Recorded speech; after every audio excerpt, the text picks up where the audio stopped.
problème, Frenchie, c'est qu'on est des ronchons, qu'on est des gens qui poussent beaucoup de coups de gueule, on est des gens qui baissons les bras vite, on se plaint beaucoup et on n'avance pas forcément. En même temps que je suis cuisinier, je développe ce business qui est le rap où les gens me disent « t'as quelque chose dans ça ». Et moi, la révolte que j'avais en moi en tant que petit jeune du 9-3, c'était « je veux pas vivre comme ça ». Et moi, je voulais être une bonne personne, mais avant tout pour ma mère. J'ai frappé à plein de portes avant de partir. D'accord. Donc j'étais comme je suis aujourd'hui. Et je me mets à frapper dans des restaurants en disant « les gars, je suis chef cuisinier ». On m'a jamais accepté. Je me suis donné cette règle de tout transformer en positif. Soyons comme le petit oiseau qui part affamé le matin de sa branche et qui rentre rassasié le soir.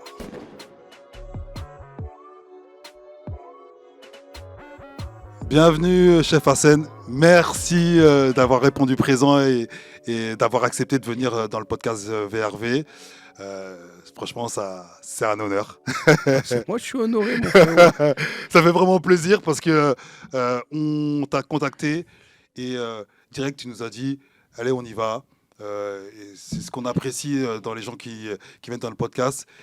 Vrai reconnaît vrai, c'est pas pour rien. Et donc, moi, tu me contactes avec ça, on peut que répondre. On essaie. Tu sais, il y a une règle, c'est que depuis qu'on est enfant, qu'on est jeune, on s'est toujours battu pour être des vrais.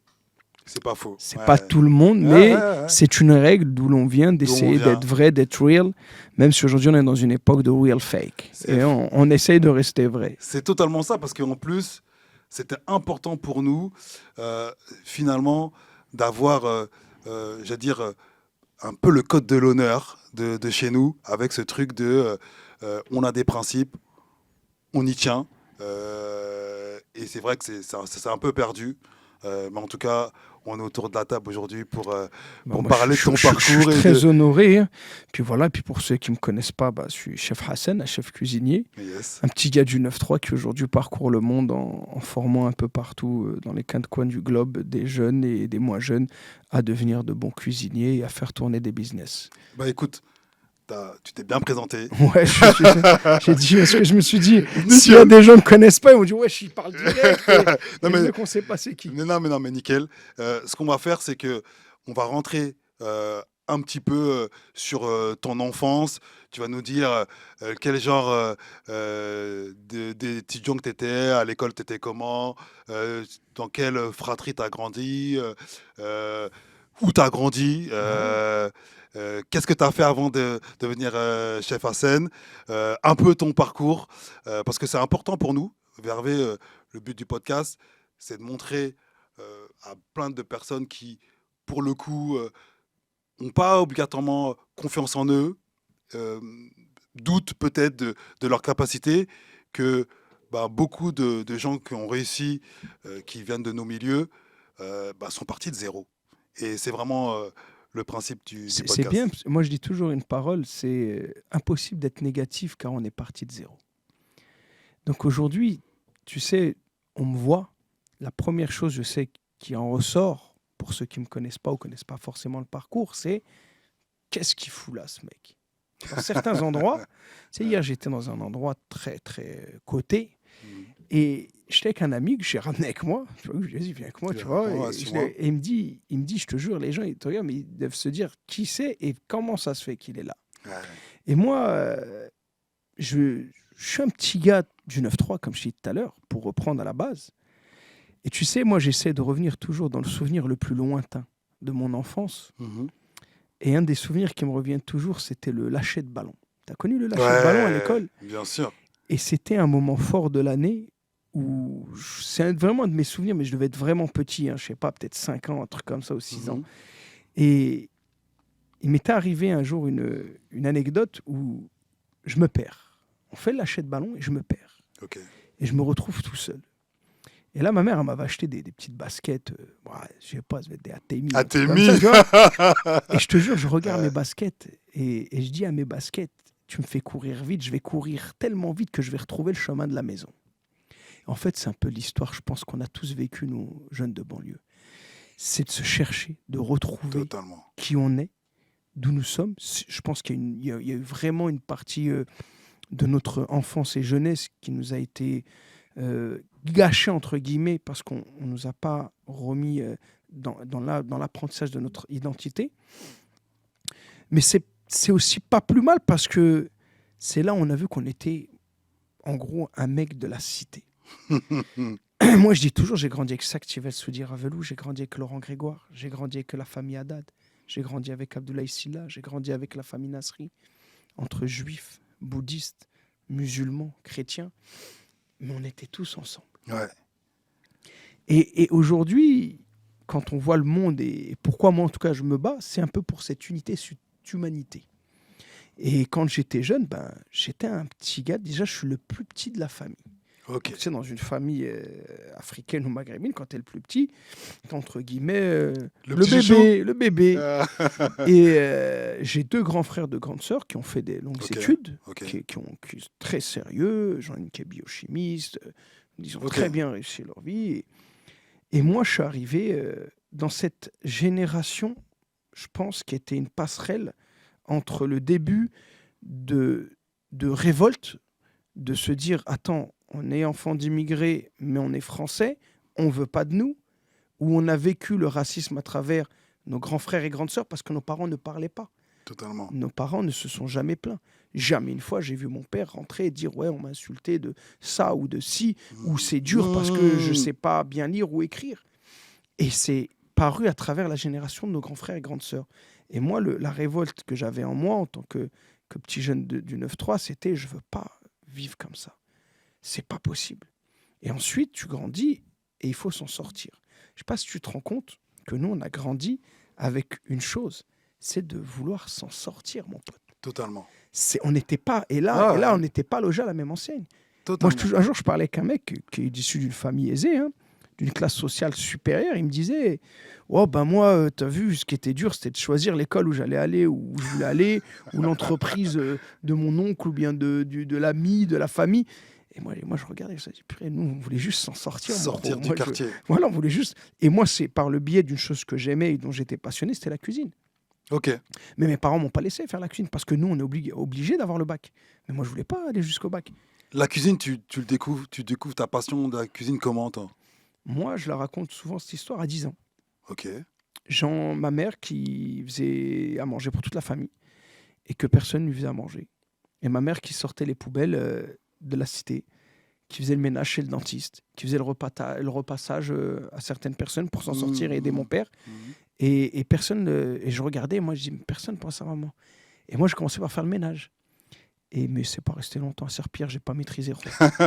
Donc j'ai dit quoi? J'ai dit vas-y, je vais faire une omelette. D'accord. Je commençais avec les omelettes. Mais j'étais très mauvais cuisinier. Mais j'aimais tellement ça. Et ce qui est, c'est que j'ai voulu faire cuisinier, mais c'est mes frères et sœurs qui ont engrainé mes parents à me laisser faire ce métier. Tu l'as fait parce que ça avait du sens pour toi de faire à manger. Ça veut dire que tu le faisais pas parce que c'était une corvée, parce que tu le faisais pour faire plaisir à ta mère. Et du coup, on apprécie différemment la pratique et ce qu'on mange quand on le fait avec du sens. Tu sais, moi, j'ai une chose à chaque fois, je pense, je me dis, n'importe quel parent de ce monde, vraiment la majorité, parce qu'il n'y a pas que des bons parents, mais la majorité des parents, peu importe leur origine, leur couleur, leur religion, ils veulent une seule chose quand ils ont des enfants, c'est que leurs enfants deviennent de bonnes personnes. C'est clair. Et nous, aujourd'hui, on a grandi avec ces codes-là. Et moi, je voulais être une bonne personne, mais avant tout pour ma mère. Bien sûr. Et même si après, je suis parti très tôt, moi, faire ma vie, je voulais faire ça. Et surtout, on a envie de servir à quelque chose. Totalement. Et nous, on est des gourmands dans la banlieue. Et alors, moi, je voulais être le mec qui cuisine bien, qui fait de la bonne bouffe. Tellement. Tu sais, j'avais une fierté, moi, quand je rentrais à la cité, qu'on disait, ouais, Larsen, c'est un cuistot et tout, ouais, il travaille à Paname, tu sais. C'était gratifiant un petit peu, alors que c'était un métier à l'époque qui n'était pas du tout gratifiant d'être cuisinier. Bien sûr. Et voilà, après, c'est comme ça. Et puis après, j'ai galéré parce que c'était pas simple de rentrer à l'école. Il fallait trouver un patron. Ce que j'allais te poser comme ça, tu fais quoi comme étude, du coup? Alors, j'avais le CFA de Villepinte. Ok. Le CFA de Villepinte, où j'étais avec un ami à toi, avec Kirikou, avec Adama. Adama. Quand on pense à lui, il m'a envoyé un message dernièrement qui m'a beaucoup touché. Il m'a fait une vidéo, il m'a dit, moi, il me dit, là, je connais ton parcours. Et je sais comment on a galéré à l'école. Et il commence à me sortir les noms des profs. Il me dit, purée, t'as tenu, toi. Et t'étais vraiment passionné. Parce que lui, il est totalement dans une autre branche. chose, ouais, si, Et au final, il fallait trouver un patron. Mais tu sais, quand t'es un petit rebeu du 9-3, que t'habites loin de Paname, et qu'il faut trouver un patron, c'est compliqué. Et là, j'ai un de mes meilleurs amis, qui est Stoy, qui est un pote à moi, un Yougoslave, qui lui avait son beau-frère qui était cuisinier. Lui, il est parti faire cuisiner par force des choses que moi, je l'avais engrainé. Et moi, en attendant, j'avais pas l'âge, parce que j'avais 14 ans, il fallait que j'aie 15 ans pour être prêt à l'école. Et finalement, chef Laurent Delcros, qui est mon chef... Aujourd'hui, j'ai sa fille qui est venue à Marrakech où j'ai géré sa venue pour lui parce que c'est mon chef, une personne pour qui j'ai énormément de respect, m'a pris en apprenti. Et comme il dit souvent, il a misé sur moi. Et ça a été dur parce que tu étais happé par la rue, par les débuts de l'adolescence aussi, la crise d'adolescence. Totalement. L'envie d'être quelqu'un, l'envie de gagner de l'argent, l'envie d'aider à la maison. Il y a tout s'est mélangé, mais j'ai toujours gardé le cap de devenir un cuisinier. Ok, donc c'est ta passion qui t'a permis de te raccrocher pour pas trop glisser justement dans la rue ou dans des travers. Ouais, j'ai glissé, frère. Faut pas se mentir, j'ai glissé même plus qu'il ne fallait et même à un niveau très, très, très, très bas.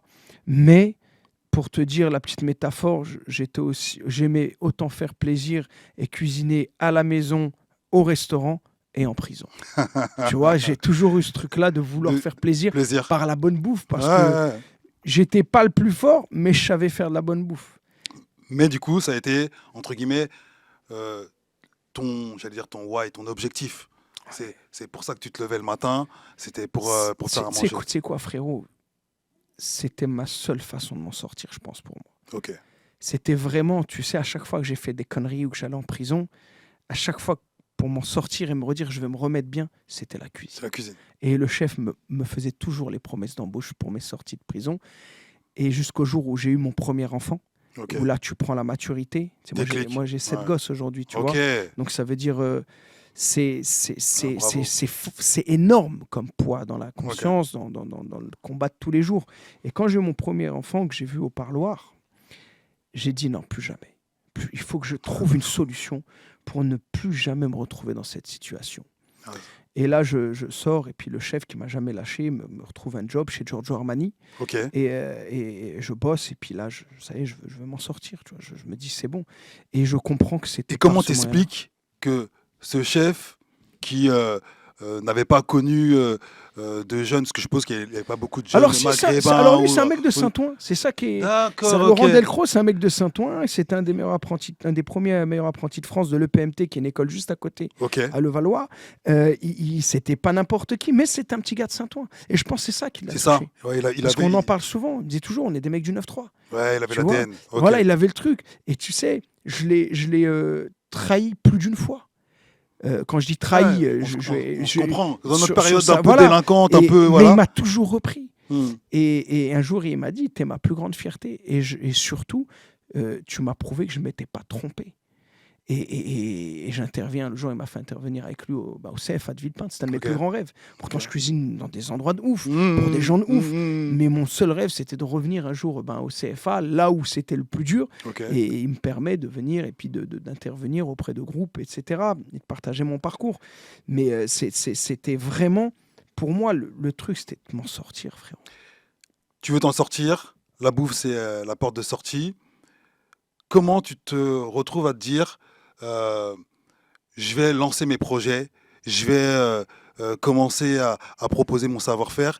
Tu as eu des gens qui t'ont dit, écoute, t'as une compétence. Excuse-moi, je te coupe, mais avant ça, en fait, il y a eu un truc, parce que t'en parlais même en off, avant même de commencer à ça, il y a eu la période hip-hop. Ouais, le rap. Tu vois, c'est-à-dire, pour comprendre, quand moi je travaillais à Paris, j'avais une heure et demie d'aller, 1h30 de retour. Donc, quand il y avait la coupure à 15h, à 18h, je n'avais pas le temps de rentrer à Tremblay.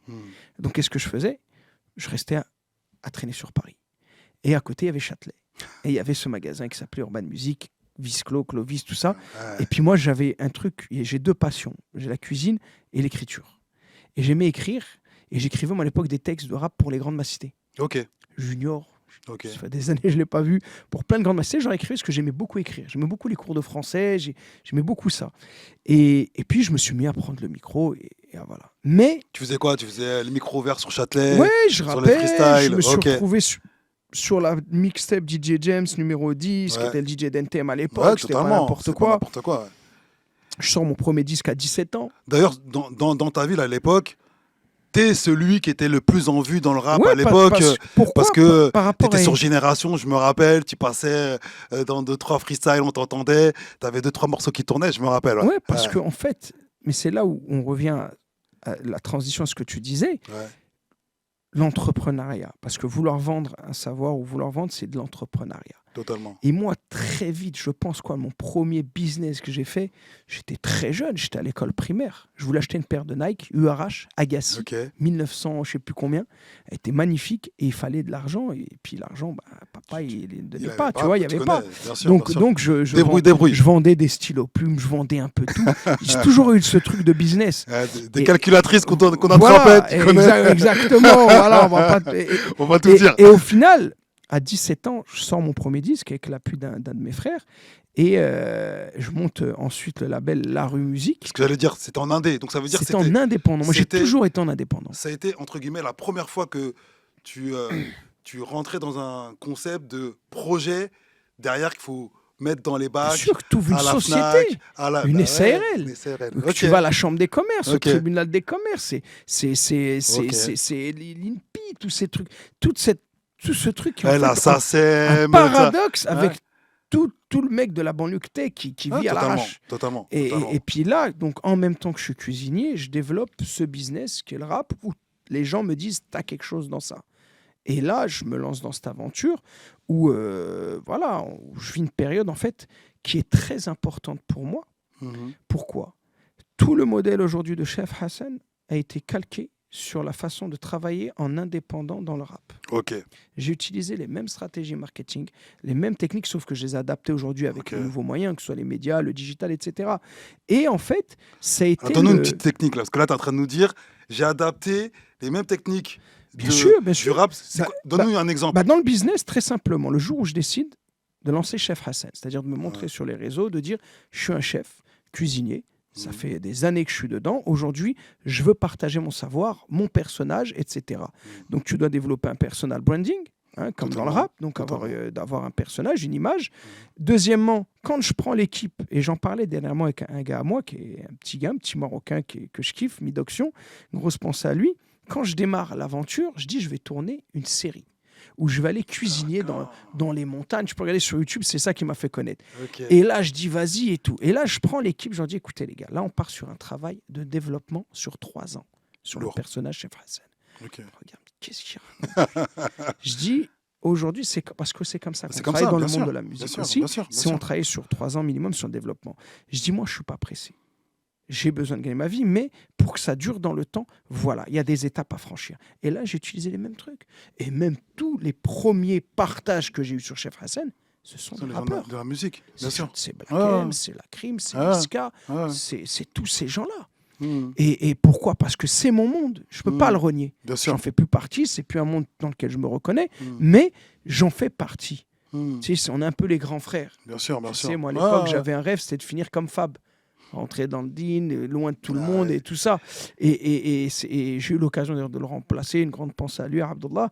Et derrière, je suis un peu un grand frère. Je suis souvent avec des rappeurs les plus connus. Bien sûr. On bien se voit et sûr. tout ça. Et derrière, j'ai utilisé la même stratégie. Une stratégie. Et aujourd'hui, même sur les réseaux, etc., c'est un peu la même chose. Parce que c'est un des meilleurs modèles de développement dans le business indépendant. Tu sors ton CD. C'est des vinyles avant. C'est vinyle. Les Ok. vinyles, ouais, T'étais- c'était les 45 t'étais- tours, je le suppose que 30 c'était à la FNAC, à Ouais, ouais, Virgin. bien sûr, bien sûr. Ouais, Mais t'étais- avant, c'était très- avant, c'était un indépendant. C'était terrain, mon c'est- frère. bah alors, pour rien, J'allais alors, à Mulhouse. j'allais pour rien te partout. cacher, t'as vu, Ouais. moi aussi, j'ai fait un peu de musique. D'accord, ok. Et j'étais signé en distrib chez Musicast. D'accord, à Et l'époque. à l'époque, parce que je pense qu'on est la même génération Ouais. des années 80, début 80, à l'époque, quand tu avais ton CD à la FNAC d'Aulnay, Ah, comment c'était t'étais ouais, content, c'était une quand t'étais à, fierté. à Virgin de Clé-Souilly ou ça. Et effectivement, bah, moi, je sais qu'il n'y avait personne pour même nous expliquer à l'époque comment on montait un projet en indépendant, comment on montait une entreprise, comment on montait, voilà. Donc on le faisait un Et peu à même les l'instinct. financements, les Ouais, le droits qu'il y avait. financement, Moi, j'ai ouais. jamais compris, jamais touché les droits de quoi que ce La soit. SACEM, Voilà. la Bon, ça, SNAC, si, ça après, parce qu'on a fait des trucs assez gros, des gros projets. Mais tout ce qui était à la base, comment aller chercher les aides ou quoi ou qu'est-ce, il n'y avait pas. Nous, on était des mecs du terrain. Nous, c'est toujours, je dis, c'est acheter un, vendre pour faire deux. Tu vois, magnifique. c'était le business. Mais en réalité, c'est ce qui a forgé aussi l'entrepreneur que tu es aujourd'hui. Bien C'est ce sûr, qui a bien sûr, forgé bien sûr, l'entrepreneur que bien je sûr, suis bien sûr. aujourd'hui. Parce qu'on est des mecs, on n'a pas peur de faire du terrain. Il faut tester. Allez, on y va. On y Ah va, ouais, on bah, a, on a eh, pas, frérot, je me suis on a pas retrouvé en froissé. Suisse à vendre des vinyles, mon frère.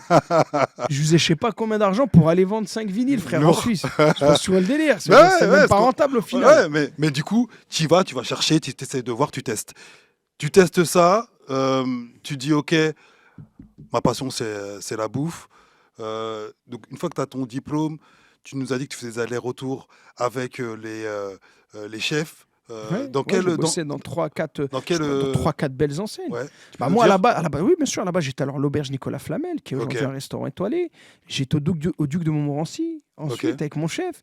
Après, j'étais à Sky Chef, qui était la branche luxe de la Cervère, on faisait tous les repas pour les premières D'accord. classes Ah ouais, de la ouais. Japan Airlines, de Saudi Ah, OK, Airlines. Ensuite, j'ai fait le Flora Danica à l'ambassade du Danemark aux Champs-Élysées, où là, OK. je me suis spécialisé un peu plus dans le poisson, parce que je voulais arrêter un peu par conviction certaines choses. Mhm. Ensuite, je me suis retrouvé chef chez Giorgio Armani pendant 2 saisons, 2 ans avec Veronica Rossa aux Champs-Élysées, Di C'est quelle, Ruttisi. c'est quelle époque ça à peu près? Ça, c'était 2007, 2006-2007. 2006-2007. C'est-à-dire, j'étais quand même déjà connu. Personne ne D'accord. savait que j'étais chef cuisinier. Ah, lourd. Tu vois, et Ok. derrière, mais j'ai jamais. Parce qu'en vérité, je savais que c'était ça, Khalid. Ouais, c'était ça qu'elle allait te Je sortir. savais que c'était Ouais. ça. J'étais fait pour ça. Ensuite, je coupe. Je coupe ma carrière musicale, etc. Ouais. Et là, je me recherche. Ok. Et je pars. Moi, j'avais 200 clés en cours. Je les arrête et je pars sur la route. Ok. J'ai envie de me retrouver. Moi, il y a un truc depuis petit. Ok. J'en parlais avec un mec de ma cité il n'y a pas longtemps. Et je ne sais pas ce qu'elle est devenue cette dame, Madame Le Calvez. C'était notre prof en CM2 qui nous a partagé l'amour de la nature. Ok. Et là, je me retrouve.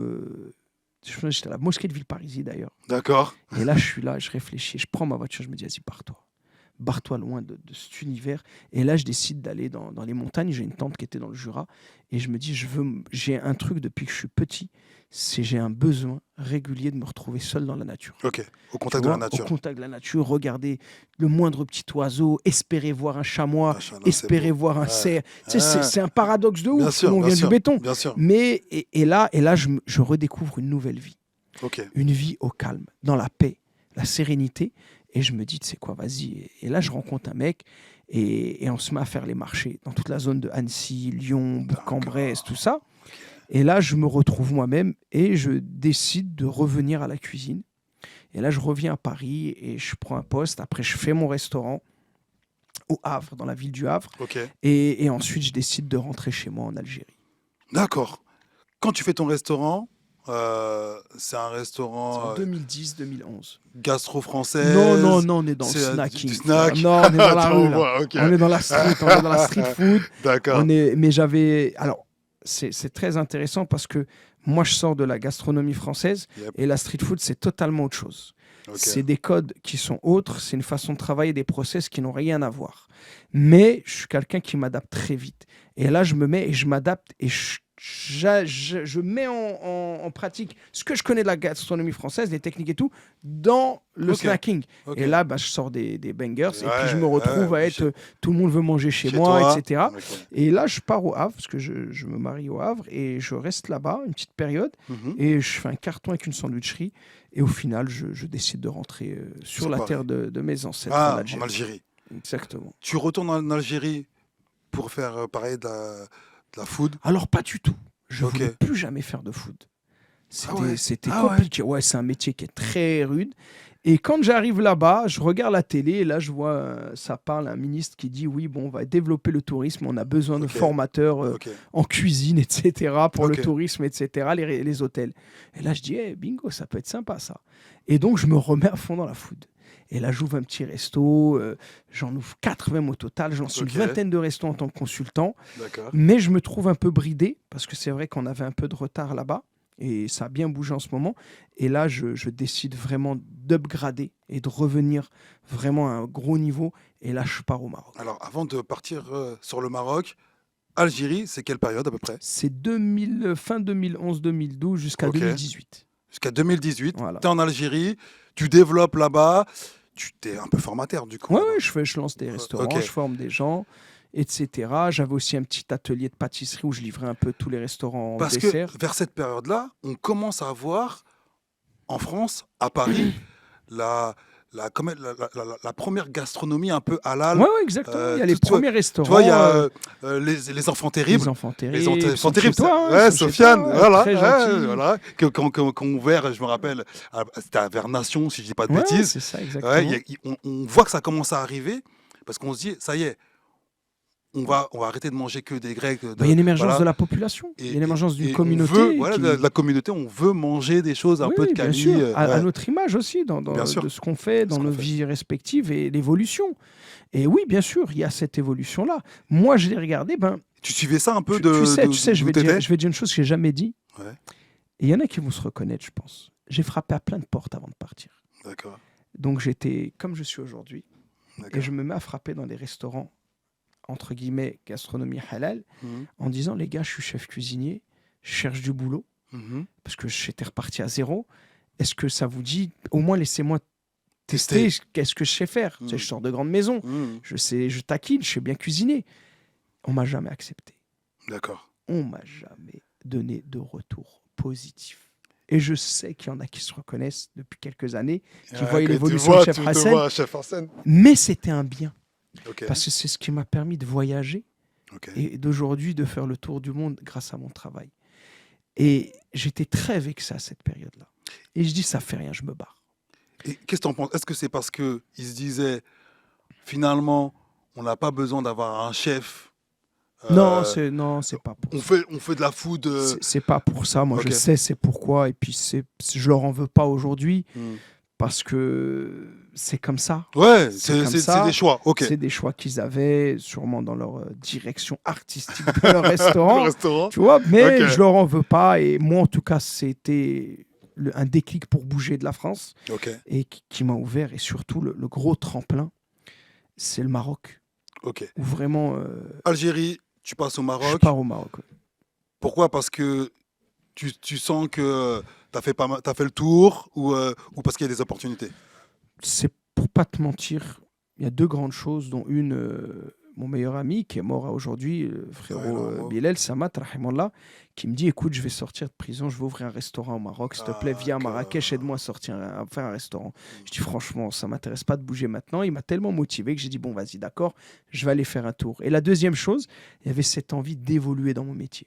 Ok. Que j'arrivais pas en Algérie et j'espère un jour peut-être que ça se débloquera et qu'on pourra évoluer et faire évoluer, en tout cas rapporter ma petite pierre à l'édifice, que l'Algérie a beaucoup évolué, Mhm. énormément de potentiel et de chefs et de choses qui se passent, mais c'est au Maroc où le tremplin a été vraiment qui m'a vraiment projeté. Ok. C'est vraiment un pays qui m'a permis de m'exprimer, où on m'a jamais jugé à mon apparence, on a regardé mes compétences, on m'a permis de me développer, on m'a ouvert des portes, j'ai pu cuisiner pour des gens que j'aurais jamais cru de ma vie, j'aurais pu Ok. cuisiner, et surtout mais un rêve éveillé pour un petit gars du 9-3. Qu'est-ce qui fait que tu lâches pas l'affaire? Parce que attends, en vérité, tu aurais pu arrêter là en Bien Algérie. sûr, T'aurais bien pu sûr, bien dire, sûr, bien sûr, bien sûr. qu'est-ce qui fait que tu y vas?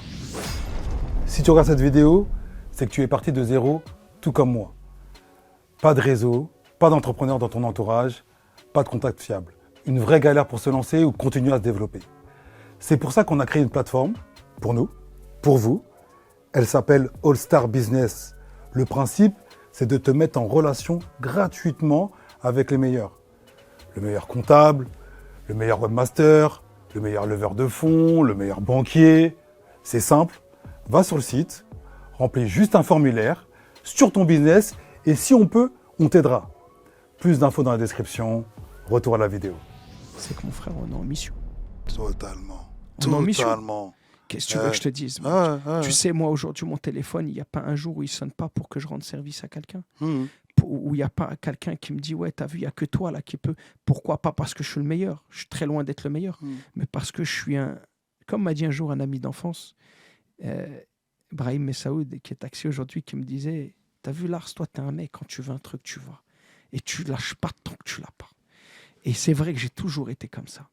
Et aujourd'hui, c'est only dans la positive vibes. Mais frérot, il y a un moment donné, attention, je suis pas dans un truc égocentrique quand je dis je suis en mission. Bien On est en sûr. mission. Ouais. Déjà pour mes 7 gosses. Ouais.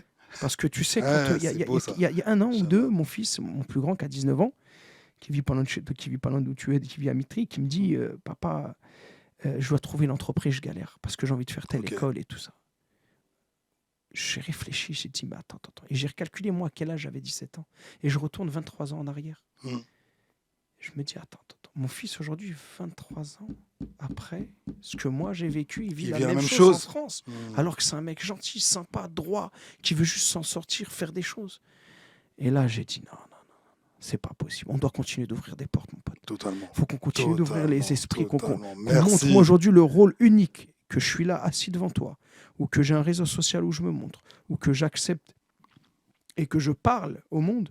C'est uniquement pour cette mission de dire, regardez, tu peux être parti d'en bas et regarde aujourd'hui, tu peux être Ce que tu peux faire. en faisant une seule chose, en patientant, en ayant confiance en ton créateur, en avançant et en étant une bonne personne. Le problème, Frenchy, c'est qu'on est des ronchons, qu'on est des gens qui poussent beaucoup de coups de gueule, on est des gens qui baissons les bras vite, on se plaint beaucoup et on n'avance pas forcément. Et je vais rajouter dans la négativité. Moi, je dis souvent aux gens, arrêtez de voir le verre à moitié vide, mais voyez-le à moitié plein. Parce que on va toujours aller voir le petit problème, la petite pierre dans ta chaussure, tu vois, et dire ouais, elle me gêne, je ne peux pas avancer. Et effectivement, cette mentalité-là fait que beaucoup n'avancent pas. Mais nous, où on a grandi, on n'a pas le choix. Nos parents nous le disaient quand on était petits. T'es noir, t'es comme ci, t'es comme ça, t'es arabe. Si tu ne te bouges pas, personne ne le fera pour toi. Et ça, on en a conscience. Malheureusement, on a eu des grands frères, on a eu des personnes au-dessus de nous qui ont vécu des choses et qui nous ont rappelé qu'on ne pouvait pas faire les mêmes erreurs qu'eux et qu'on ne pouvait pas se louper. Et donc, ça fait que ça nous a aussi motivés à se dire hey, on doit y aller. En tout cas, moi, je trouve que c'est super intéressant quand tu dis que une des choses centrales dans ta réflexion, c'est d'être une bonne personne. Parce que même nous, des fois, plus jeunes, on faisait l'éloge de celui qui est au fond de la classe, qui fout le bordel, qui embête les autres, même des fois qui fait du mal. Et on en parlait. Ouais, t'as vu Et en fait, montrer aux nouvelles générations que des gens comme toi, comme les autres personnes que j'ai reçues, c'est des personnes qui ont compris qu'à un moment, il fallait prendre un virage, faire les choses bien. J'en parlais avec Younes Bourimesh, qui disait, écoute, fais les choses bien. Fais les choses bien. Et tu vas te rendre compte que tu peux avancer, tu peux aller loin. Alors que nous, on est toujours dans, on va essayer de feinter, on va essayer de gratter, on va essayer même des fois de tricher. Faire les choses bien. Donc, c'est fort. En réalité, il n'y a rien à gagner en bénéfice d'être une mauvaise personne. Il y a tout à gagner en étant une bonne personne. Aujourd'hui, on va parler un peu business. Moi, la dernière fois, il y a un collaborateur qui voulait travailler avec moi. J'ai vu qu'il a poussé un coup de gueule sur les réseaux. Je l'ai appelé, je lui ai dit, on ne travaille pas ensemble. Qui veut travailler avec quelqu'un qui fait des coups de gueule Pourquoi faire des coups de gueule? Parce que tu as été vexé à un moment donné. Travaille, avance, tu verras. Tu verras que ça payera tout seul. Carrément. C'est pas parce qu'à un moment donné, tu as une faiblesse. Moi, je me suis donné cette règle. Je me suis donné cette règle de tout transformer en positif. Pas plus tard que la semaine dernière. Moi aussi, je fais des petites vidéos et puis des petits podcasts avec des invités. Et puis, je rentre en studio de vidéo. J'étais un peu énervé d'une chose. Et j'ai dit, retransforme la chose en positif. Et j'ai retransformé la chose en positif. Tu ne pourras pas changer le monde. Mais on est en train de changer les choses.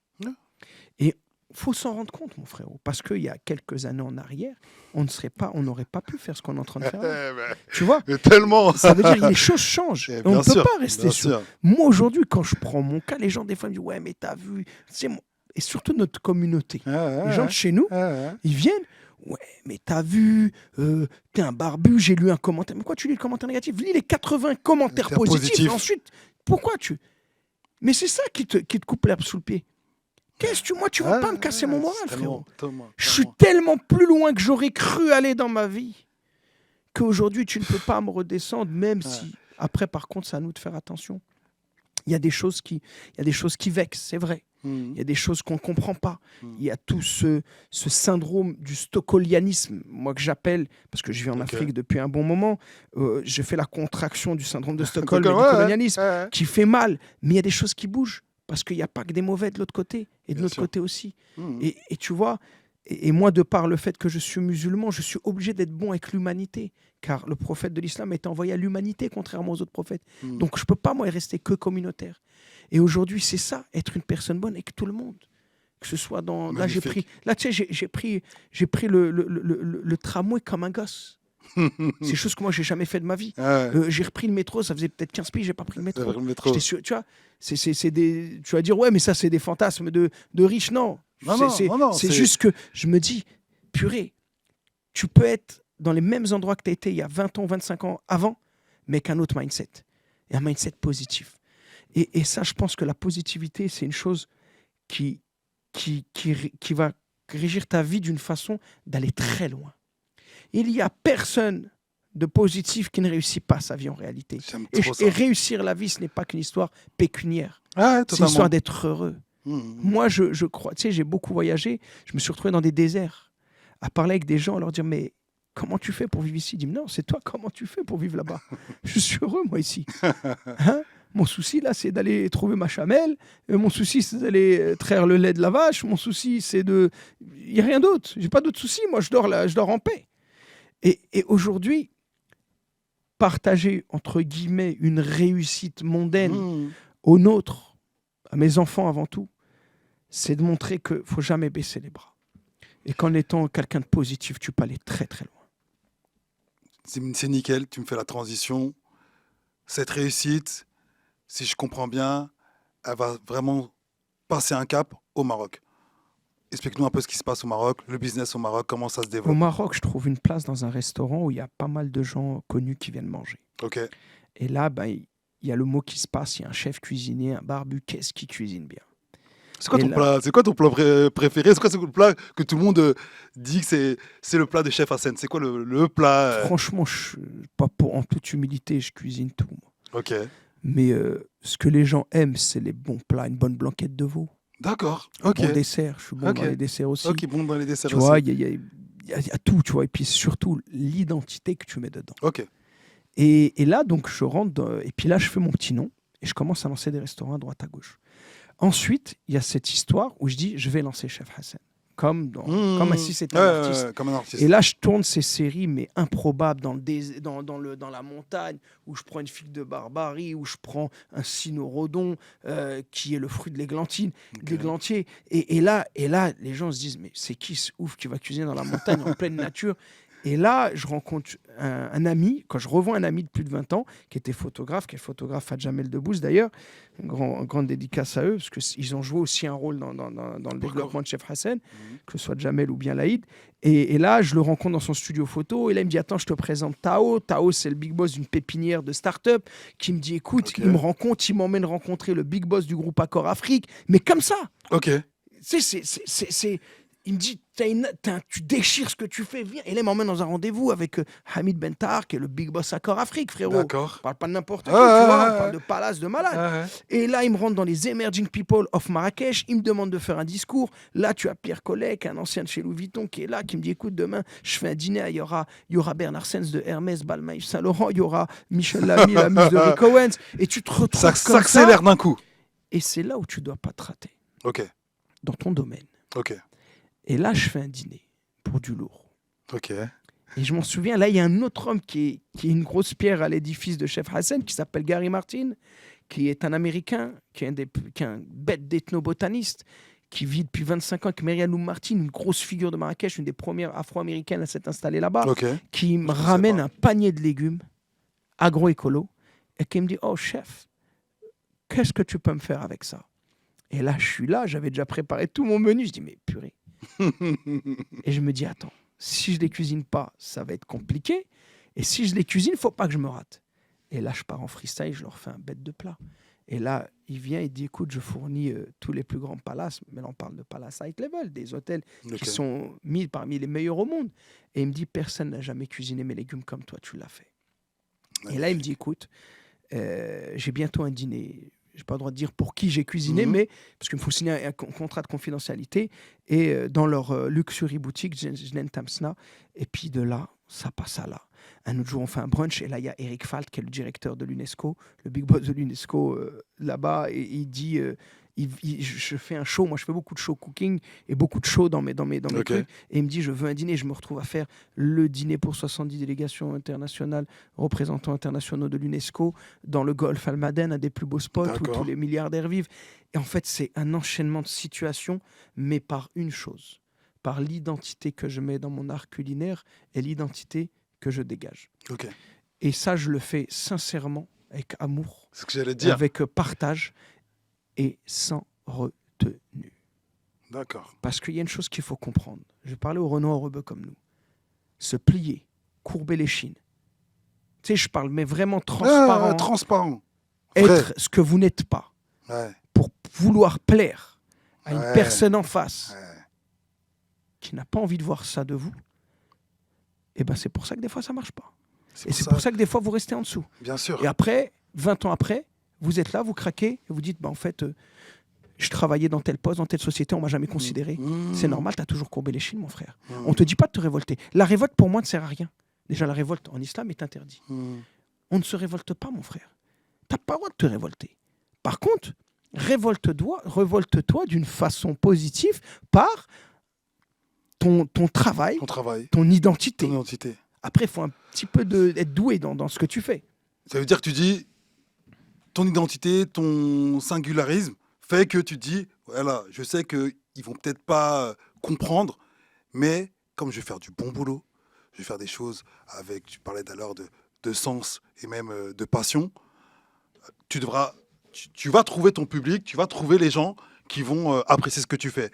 Et en étant honnête, finalement. Et tu vas devenir une chose qui est le plus important, une des choses les plus importantes pour moi dans l'entrepreneuriat et dans la vie de businessman, c'est de devenir une référence. Moi, je suis le mec qui est monté à la montagne, qui prenait un fruit, qui le cuisinait en entrée, en plat, en dessert. Lourd. C'est plein de... J'ai fait des concepts, mon gros. C'est voilà. J'ai vu. C'est pour ça que quand j'ai dit que je te recevais... Si tu en parles avec des gens normaux, ils vont dire non. Mais c'est là où le décalage, c'est ça qui fera que tu deviendras une entité. Ce ne sera pas de marcher dans les clous. Tu vois? Bien sûr. C'est vraiment cette idée de se dire, je vais être moi-même. Mais être moi-même et surtout, être ce que j'ai envie d'être. Après, il y a ces petites vibes artistiques, il y a l'hypersensibilité. Il y a toutes ces choses-là qui font aujourd'hui que tu comprends avec la maturité. Qu'est-ce que tu es? Où est-ce que tu vas aller? Ou certains ne comprennent pas. Même des fois, tes proches. Même les plus proches ne comprennent pas des fois. Mais aujourd'hui, c'est ça. Moi, aujourd'hui, j'ai des challenges. C'est du travail. J'ai du travail là de ouf. Là, je bouge à Saint-Tropez pour lancer un restaurant. C'est Saint-Tropez, mon frérot.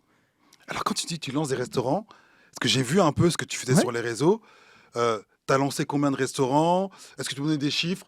Combien de personnes que tu formes? Explique-nous un peu le business, comment ton business fonctionne. En fait, c'est très simple. Comme je t'ai dit tout à l'heure, c'est d'être une référence. Moi, je me suis battu pour ça. Quand tu bouffes ma bouffe, il faut que ce soit bon. Il faut que les clients reviennent. Il faut que tu gagnes du fric.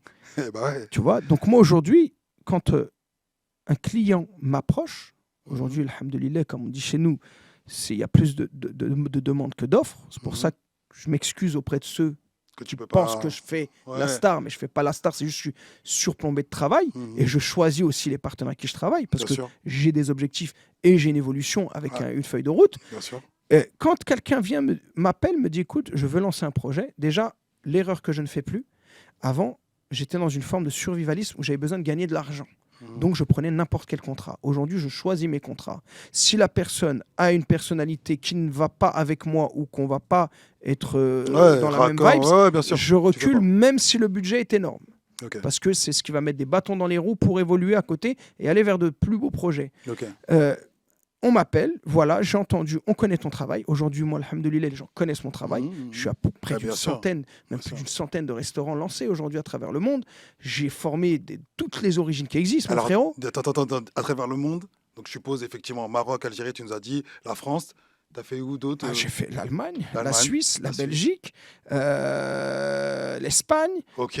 Londres, les États-Unis à distance. Ok, Parce donc que je fais même du distanciel. ça veut dire que Dubaï, l'Arabie. les gars, ils te disent, j'ouvre un resto, Oui. j'ai besoin de faire ma carte, c'est ça? Alors moi, ça part de une recette Ok. à une carte à du clé en main. Ok. J'ai toute une équipe, des architectes, des mecs qui font le mobilier, des mecs qui te Ah fournissent ouais, le matériel ah ouais, CHR. ok, Ah ok. non, j'ai un club. Moi, Ah, je j'ai un pensais que club. c'était juste Non, moi, j'ai mon club la qui est food. là. Ok. Non, moi j'ai le club, l'horlogerie culinaire qui répond à toutes les demandes. Tu veux une star, tu veux un footballeur, tu veux. On peut tout répondre à toutes les demandes. D'accord. Parce que c'est tout ça, le est une business. histoire d'oseille. Ok. C'est Ouais, du business aujourd'hui. Si tu es capable de poser, Exactement. moi, je on vais peut te faire le ce truc que de tu veux. qualité. Exactement. Ok. Non, la qualité, on la fera quoi qu'il arrive. Même si je fais du gratuit. Il m'arrive de faire du gratuit. Il m'arrive de faire du pas cher. Moi, tu peux aussi bien me voir dans le ghetto que dans les palaces. C'est mon concept aujourd'hui. Ok. Et c'est pour aussi garder les pieds sur terre. Tu nous as dit plus d'une centaine de restaurants, c'est ça? Oui. Tu nous as dit tous les pays dans lesquels. Toi, tu fais quoi avec ces restaurants? Tu as un suivi ou c'est juste tu poses les choses et après tu lances et comment ça Alors se moi, passe? je suis un chef anti-chef. Vas-y. C'est-à-dire, moi, en gros, aujourd'hui, on connaît le métier de la restauration est sous tension. On connaît un manque de main-d'œuvre. On connaît un manque Totalement, de personnes et d'expérience, Mhm. de personnel. Aujourd'hui, moi, les investisseurs, le mec qui vient ou la nana qui vient qui dit j'ai 200, 300 000, 400 000, 1 million d'euros à investir dans un projet. Tu comprends que le but, ce n'est pas que ça se casse la figure. Bien sûr. Si tu mises tout, tu n'es pas du métier, tu n'es pas de la restauration et tu mises tout sur un chef, tu vas être tenu par un humain qui va peut-être demain péter un plomb, se barrer, parce que c'est un métier très difficile. Alors moi, ce que je vends, c'est des alternatives et des process aux clients. C'est comment aujourd'hui les restaurants vont pouvoir D'accord. tourner avec une main-d'œuvre peu qualifiée, mais avec des process simplifiés qui vont te permettre de générer de l'argent et un flux qui pourra te permettre de faire tenir ton entreprise et surtout de la développer. T'optimises. Exactement, l'optimisation dans Ok. tous ses sens du terme. Ok. Que ce soit dans la recette, dans l'utilisation d'une denrée, que ce soit dans l'espace, que ce soit D'accord. dans le matériel, que ce soit dans le développement, il faut optimiser un maximum. Ça, c'est ta première boîte du coup. Ça, C'est mon premier job. Ok, c'est ton premier job. C'est ce que je favorise parce que c'est là où je m'éclate, c'est là où je suis le meilleur. Et C'est en lourd. gros, ça mène à la deuxième étape sur laquelle je vais, c'est la formation. Ok. Car j'ai, alhamdoulilah, une bonne pédagogie. J'arrive à m'entendre avec n'importe quelle origine, n'importe quelle personne, n'importe quel langage. Même si je ne parle pas toutes les... Même si je ne suis pas polyglotte, tu vois, on arrive toujours à se faire s'entendre. comprendre. Tu vois, Ouais, c'est normal, tu tu connais. vois, c'est comme ça. Et en fait, derrière, c'est aussi... Je me suis donné une règle. C'est de vivre de ce que j'aime comme je l'aime. C'est Ok. pas pareil. Si je veux vivre de ce que j'aime, demain, par exemple, tu me dis, écoute, j'aime la médecine. Mais tu finis par être infirmier. Tu ne vis pas forcément ton rêve comme tu voulais le faire. Donc, tu dois reprendre des études pour arriver à être un médecin. Et là, tu vas t'éclater et tu ne verras plus ton travail comme une corvée, Bien sûr. mais plutôt comme un kiff de tous les jours. T'as Et pas ben son- moi, c'est pour ça que je disais, j'ai beaucoup de périodes où beaucoup de cuisiniers peuvent le dire, arrêtent et reprennent. Ok. Et à un moment donné, j'ai dit, attends, je ne peux plus faire ce métier si je ne le fais pas comme j'aime. Et j'ai commencé à dire, écoute, maintenant, je n'écoute plus personne. Je fais ce que je kiffe. Je vais Ok. cuisiner comme j'aime. Et je vais vendre ma cuisine bah comme ouais, je l'aime. ouais. J'ai galéré. Ouais. Ça a été très dur. T'as fait par étapes. Ah oui, mais c'est le développement des Ok. 3 piges. Ok. Le développement. Au début, tu es là. Moi, je dis toujours, j'ai lancé avec un groupe WhatsApp de 124 personnes à Marrakech pendant le Corona. Je vends 10 plateaux par jour à 25 à 30 euros. D'accord. Qui veut me les commander? Et ben, Ok. en 1 heure, j'avais vendu 10 plateaux et j'en revendais 10 derrière. Et là, je faisais de l'argent. Après, il y a des moments plus durs, plus difficiles. Ok. Et après, tu te dis, bon, je veux me développer. Là, il faut que je gagne vraiment ma vie bien comme Bien il comme se il doit. faut. Ouais. Et là, tu dois faire des sacrifices. Ok. Tu sais, je pars moi des mois, des fois. Des mois D'accord. sans voir mes enfants, D'accord. sans voir ma femme. D'accord. C'est très, très Très dur, difficile. psychologiquement. Combien d'heures j'allais dire de travail, mais par semaine parce qu'un chef, en tout cas de ce qu'on en perçoit, c'est presque, j'allais dire, j'ai 24 sur 24. Comment tu le vis, toi? Comment tu bosses? C'est quoi Alors après, c'est-à-dire ton rythme de vie? C'est ça que je veux savoir. je travaille tout le temps. Ok. L'entrepreneur travaille tout le temps. On est d'accord. Mais je sais faire mes pauses. Ok. Je sais prendre mes téléphones, les ranger, prendre la voiture, me barrer avec les enfants à la Ok, campagne. ok. Je ne le fais pas assez souvent, mais je sais le faire. Je suis arrivé à un stade, alhamdoulilah, aujourd'hui, où je peux me le permettre. Ok. Et j'espère que ça pourra Ça va continuer continuer, longtemps. bien sûr, je te le souhaite. Et je peux me le permettre parce qu'en réalité, un entrepreneur, certes, galère, mais il peut faire vivre des choses à sa famille que beaucoup de gens ne peuvent pas faire vivre. Bien sûr. Surtout quand on gagne bien notre vie. Maintenant, te dire combien de temps je travaille, je ne peux pas te dire. Non, mais tu vois, par exemple, Par contre, j'ai appris à me déconnecter, chose que je ne savais pas voilà, faire avant. Hakim Ben Othman, il me disait quoi? Il me disait quoi, Hakim? Il me disait, écoute, moi, je travaille pendant 6 mois comme un taré, et après, je fais 2-3 mois coupure. Oui, moi, je suis à peu tu près vois. dans le même rythme. Moi, Ok. c'est je vais venir, je vais travailler 1 mois et demi, 3 mois, 2 semaines, ça dépend. Ça dépend des contrats que je prends. Ok. Mais c'est vrai qu'après, voilà, ben, je coupe et je me dis, bon, ben, là, on se barre, tu vois. Et je fais même des choses qui sont pas bien. Hein. Je vois pas les enfants à l'école et je dis, vas-y, Allez, on va sortez dans de tel l'école. hôtel au bord de la Allez, c'est plage et parti. on va kiffer, les gars. Eh ben, ouais. Tu vois, c'est des choses que j'aurais kiffé, moi, vivre avec Bien mes sûr, parents. avec les parents. Et aujourd'hui, bon, après, on est quand même des parents responsables. Hein. Oui, Ils je savent sais, lire, je ils sais, savent mais écrire, ça des suffit. fois, des fois quand même, non, mais des fois quand même, t'inquiète, non, moi mais- j'ai des enfants, je suis un peu Voilà. comme toi. Je suis Ouais. quand Mais on oui, peut- je suis dans des périodes. Après, je pense que on a, même si on sait qu'on peut mourir à tout moment, on a quand même une feuille de route et des projets. Bien sûr. Et moi, j'ai des projets, j'ai une stratégie, tu Ok. vois, et j'essaie de m'y tenir. Pourquoi? Une chose que je dis toujours aux entrepreneurs, tu ne pourras pas avancer si tu n'as pas d'objectif, mon frère. D'accord. Et tu dois te mettre des objectifs. Si tu n'as pas d'objectif, même dans les restaurants, c'est ce que je donne. Arrêtez de croire que vous allez ouvrir et les gens vont rentrer tout seuls. Non, tu dois te donner un objectif. Pourquoi? Ton objectif, tu vas dire aujourd'hui, je dois vendre, je dois faire 50 clients. Tu vas envoyer à ton frère, à ta soeur, tu vas envoyer à tes potes, tu vas envoyer des trucs. Au moins, si tu arrives à en avoir 20 qui viennent, déjà, c'est bien. Eux, ils vont parler à leurs amis, à leur réseau. C'est le premier réseau, c'est ça. Du coup, ta stratégie aujourd'hui, c'est de développer la marque Chef Hassen. Est-ce que un chef, il peut avoir d'autres personnes qui le représentent? C'est-à-dire que parce que tu peux pas te démultiplier à un moment, Hassen.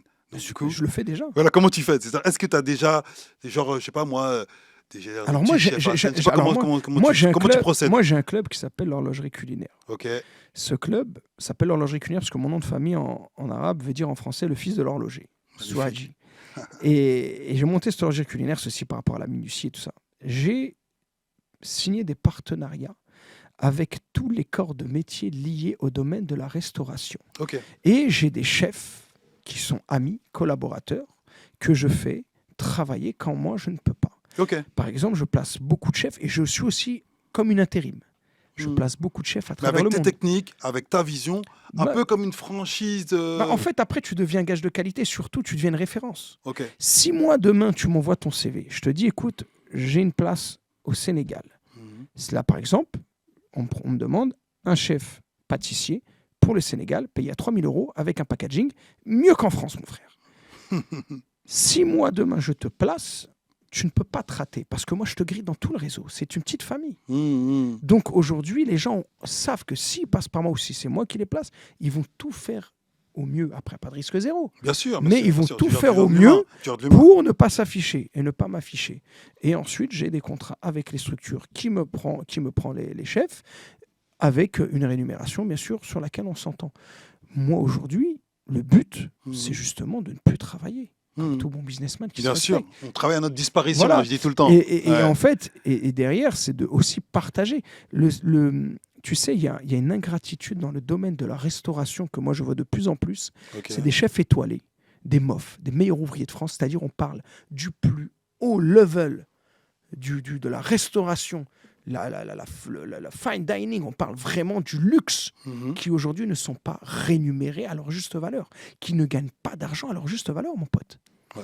Et moi, un de mes objectifs à travers l'horlogerie culinaire, c'est une chose qu'on fait déjà, c'est de donner de mon côté business et mon réseau à l'international à ces chefs qui méritent aujourd'hui d'être mis sur un piédestal qui dépasse celui dans lequel ils sont, parce qu'ils ont de très grandes médailles et comment tu l'expliques reconnaissances. ça? Comment tu expliques que ces gars, ils sont mis en valeur, c'est des têtes de gondole carrément, et ils n'arrivent pas du coup avec leur art? Parce que c'est un métier qui est ingrat, c'est un métier avec beaucoup de sacrifices. C'est un métier qui nécessite une forte psychologie. C'est un métier où il y a beaucoup de familles qui se brisent. C'est un métier où on n'est pas forcément businessman parce qu'on est bon en technique. Ok. Tu vois, c'est un métier où aujourd'hui la passion prend le dessus et le côté business n'est pas trop utilisé. Et aujourd'hui, Je moi, peux faire c'est... une comparaison. Est-ce que Ouais. ça ressemble un peu au joueur de foot qui a un agent qui mange tout et le joueur de foot, bah, lui, même s'il est très bon, comme il fait pas de business, il sait pas trop comment se négocier les contrats. Bah, on et- va enlever l'agent, mais c'est un peu le même. On peut faire cette parabole en se disant c'est comme un bon joueur de foot Ouais. qui était le numéro 1 dans son équipe, titulaire, meilleur, mais qui n'a pas réussi à gérer sa façon de se Ok, vendre. ok. Parce que, et encore, comparer, c'est très dur parce que c'est pas le même monde. Oui, bien sûr, c'était Il y a juste pas pour autant d'argent non plus, imagier. Ouais. Mais c'est que aujourd'hui, on ne peut pas en vouloir. On ne peut pas blâmer un chef ou une chef mof étoilée Mm. de ne pas réussir à faire de l'argent autant qu'il en a besoin ou qu'il devrait en Il faire devrait en faire. parce qu'il est tellement dans l'excellence, Ouais, dans la minutie de son ok, travail ok. qu'il ne peut pas Ouais. forcément penser et il n'a pas forcément... Tu sais, L'entourage ou les gens on autour de lui. m'a dit une parole dernièrement. J'ai essayé de placer un chef très connu, très très connu. Mm. Je ne veux pas dire trop d'infos parce que je ne lui en ai pas parlé et Mm. je Bien ne sûr, veux pas bien sûr, qu'il se sente bien sûr. vexé. On m'a dit une parole. On m'a dit, et là on va prendre plus le côté artistique. Ok. Oui, d'accord, ok, mais il ne dégage rien. D'accord. Si Ouais, on le met ouais. pour parler, et là, j'étais triste. Parce que c'est tellement un tueur que je me dis, regarde où on en est.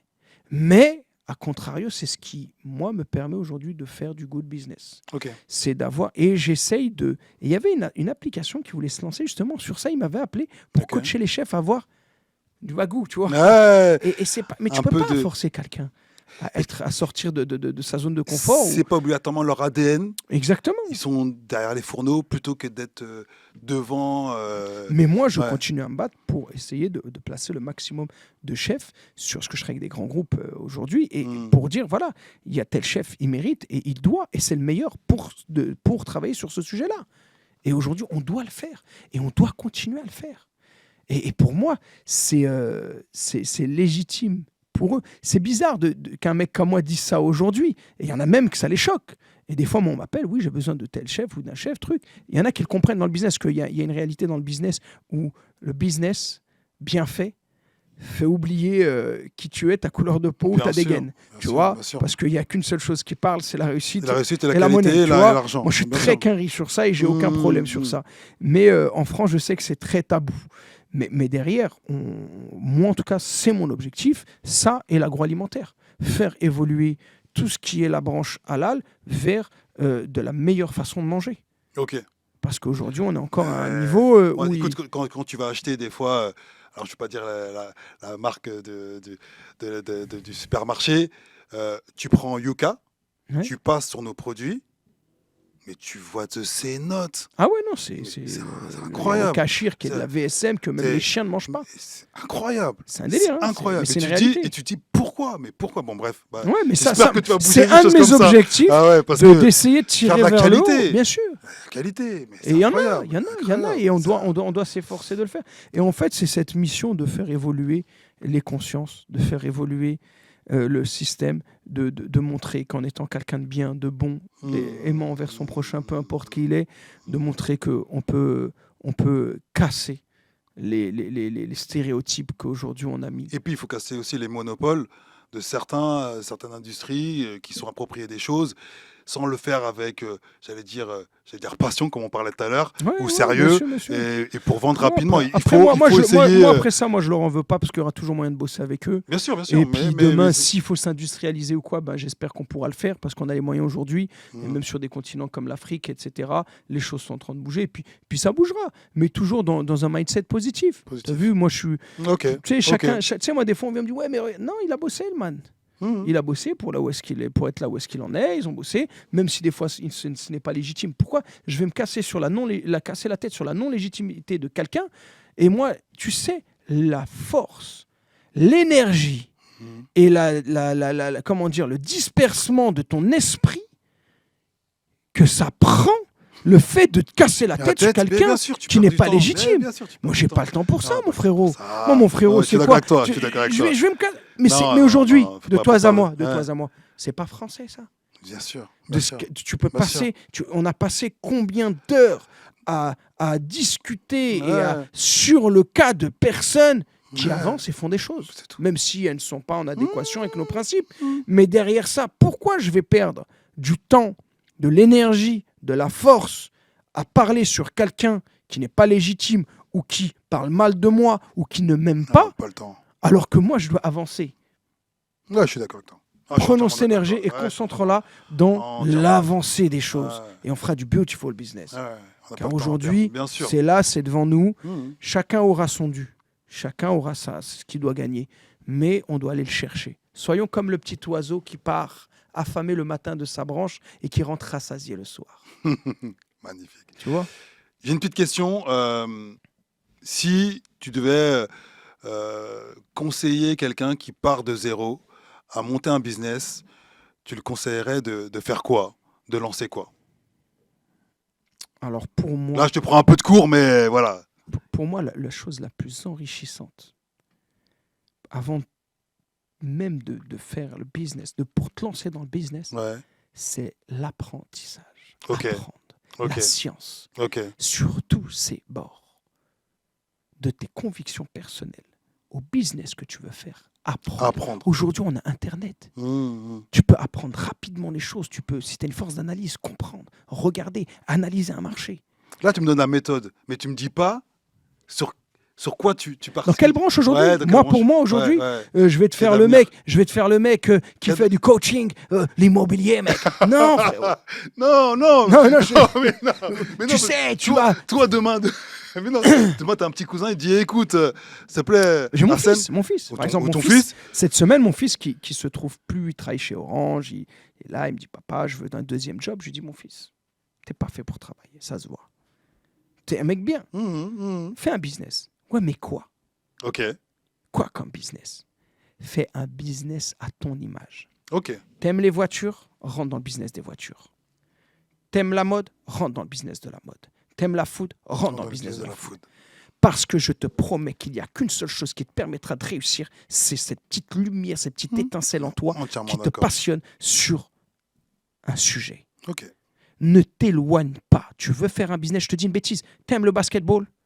Achète des ballons de basket, mets-toi à vendre des ballons de basket, mec. magnifique, Il n'y a personne qui vendra mieux que toi le ballon de basket. magnifique. Tu aimes le foot, vends des protèges tibia, mon gros. Moi, je connais des mecs qui sont devenus millionnaires en vendant des boulons, mon frère.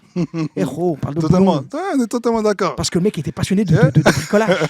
On est sur la fin du podcast, mais avant de terminer, ce que je voudrais te poser comme question, et tu me dis comment comment tu veux y répondre, mais est-ce que là, tu peux nous dire c'est quoi les prochains projets de Chef Hassen? Qu'est-ce qui va se passer? C'est quoi l'actualité? Qu'est-ce qui va arriver? Oh, l'actualité, là, c'est... là, ce soir même, je lance un nouveau concept à Porte de Clignancourt. Ok, Donc, le French Toast, c'est le pain bagnard avec en collaboration avec Maison Villers. C'est une maison qui a 4-5 pâtisseries-boulangeries sur Paris, ok, si je ne me trompe pas. Donc, on a Ouais, fait ouais. une convention ensemble sur des corners où je remets au goût du jour le pain bagnard. J'appelais ça le pain bagnard. ok. C'est un petit moment de liberté pour tous ces prisonniers de cette vie métro-boulot-dodo Ouais, je à te Paris. Et derrière, j'enchaîne Carpentras. Ensuite, j'enchaîne Saint-Tropez. jure. Ok, Ensuite, j'enchaîne la Mauritanie. ok. Et Et là, à puis, chaque fois, tu vas faire du consulting et tu Consulting. vas accompagner les j'aiguille les chefs investisseurs. En et fait. les restaurateurs. J'aiguille les investisseurs. Ok. Dans magnifique. quel sens faut aller, comment on va travailler, la carte qu'on va faire, la formation qu'on va faire, le sourcing, les produits qu'on va travailler, comment on va gagner, les costs et tout ça. Tu Magnifique. vois, parce que qu'on le veuille ou non, c'est un métier qui continuera de vivre la restauration, Ah bah, car de toute façon, on est tous des gourmands et on a bien faim. sûr, on a faim. tu vois. Puis bien voilà, sûr. après, on espère être assez vivant assez longtemps pour continuer notre mission, pour ouvrir des portes, pour continuer à montrer aux gens qu'on n'est pas mauvais, et puis ne plus se justifier. Juste être là et être des références. Magnifique. Parce que qu'on le veuille ou non, comme je le dis, nous sommes des élites hybrides. Parce que tu as tes origines, tu as des langages différents, tu as ton côté français, tu as ta rigueur, tu as ta formation, tu as ta propre J'apprécie, mentalité à j'apprécie. toi.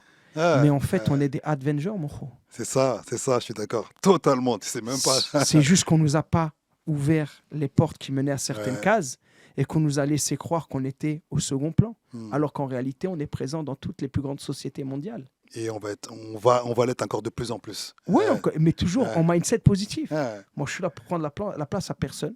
Hmm. Je suis là juste pour partager, pour avancer Bien avec sûr, mes bien compères, sûr. avec les gens qui sont comme moi, qui sont différents de moi, mais surtout d'être toujours dans une belle Ouais, aventure. belle aventure, belle énergie. Pour terminer, est-ce que tu as quelque chose qui te motive au quotidien? Je sais pas moi, soit un livre, il y a un film qui t'a poussé, soit une musique, soit un dicton, quelque chose que tu nous as pas confié pendant l'interview là, que tu pourrais nous dire pour terminer, qui t'a poussé, qui t'a motivé et pour transmettre à notre audience. La seule chose qui me motive à vivre tous les jours, Hmm. c'est la miséricorde de notre Seigneur. Ok. C'est la seule chose aujourd'hui qui me permet d'avancer et de continuer dans cette mission. Car on n'est que de passage. Ouais. Que tu crois ou que tu crois pas, au fond de toi, il y a une chose qui s'appelle la nature saine et tu le sais. Et la seule chose, c'est la miséricorde de mon Seigneur et que j'essaye et j'espère pouvoir l'acquérir pour pouvoir aller dans un meilleur monde qu'est celui-ci. Et pour ça, il faut être une bonne personne, un bon comportement avec tout le monde, avec ceux qui t'aiment et ceux qui t'aiment pas, pour espérer être couvert de cette miséricorde.